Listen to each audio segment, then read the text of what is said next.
The greatest story ever told? How does it end?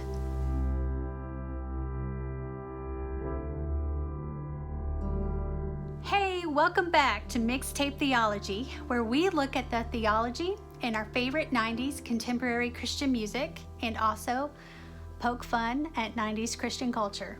I'm Rachel Cash. Have you seen the 90s movie Truman Show? You probably have. One of the main taglines in the plot was the question, how's it going to end? Is Truman going to escape and make it to the real world? Well, by the end of the movie, we do get an answer to that question. But wouldn't it have been really annoying if we were just left hanging, not knowing if he made it out or not? When an ending is satisfying, it provides meaning and significance for what led to it. All of the things that happened were for a reason and had a purpose. All the struggle and conflict was not in vain. So, does God tell us what is going to happen in the end?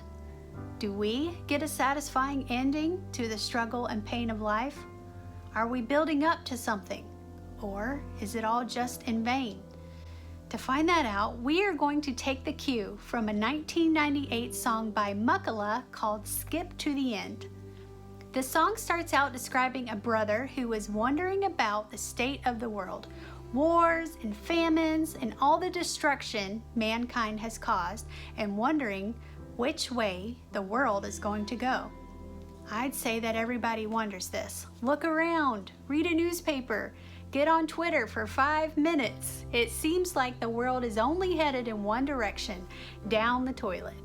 Then the chorus comes in and says, skip to the end, skip to the end, skip to the end.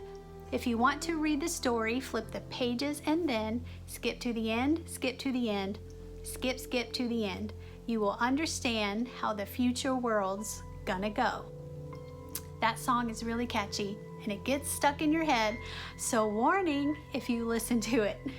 What this song is referring to is skip to the end of the Bible, the book of Revelation. I don't have to tell you that there is so much debate about this prophetic and apocalyptic book.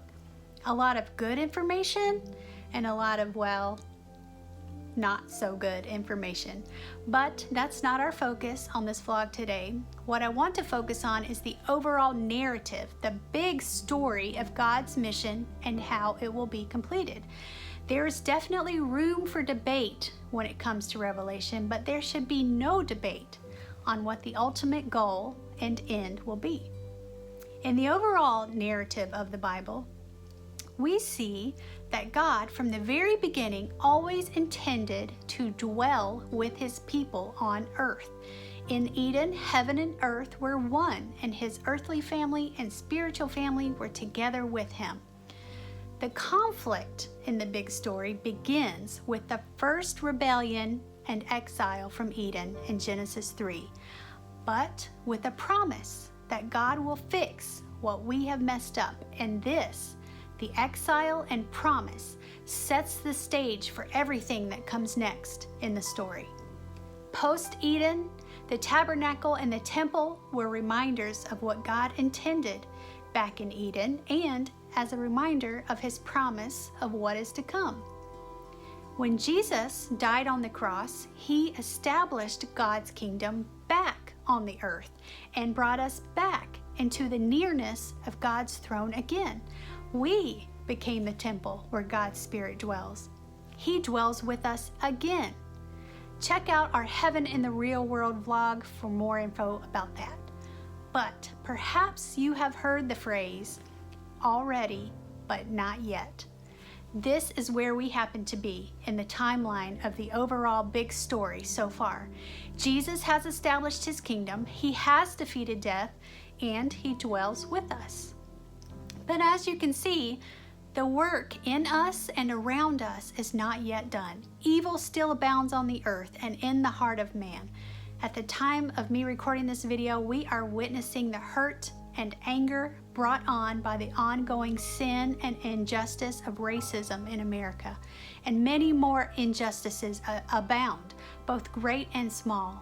And we are groaning for healing and restoration. We are aching for wrongs to be made right.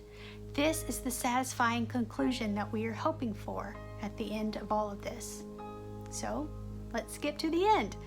In Revelation 19, we see King Jesus, the only one worthy in absolute power, defeating the enemies of God, Satan the accuser, and this world's corrupt systems of injustice. Then God dispenses righteous justice upon everyone and permanently does away with death, the only true weapon that evil had. But the story isn't over. God is preparing the ultimate conclusion, a restored heaven and earth, where once again heaven and earth are one. The reason? So God can dwell with us again. Revelation 21:3 says, "Behold, the tabernacle of God is with men, and he will dwell with them, and they shall be his people. God himself will be with them and be their God. And God will wipe away every tear from their eyes. There shall be no more death, nor sorrow, nor crying. There shall be no more pain, for the former things have passed away." So how does it end?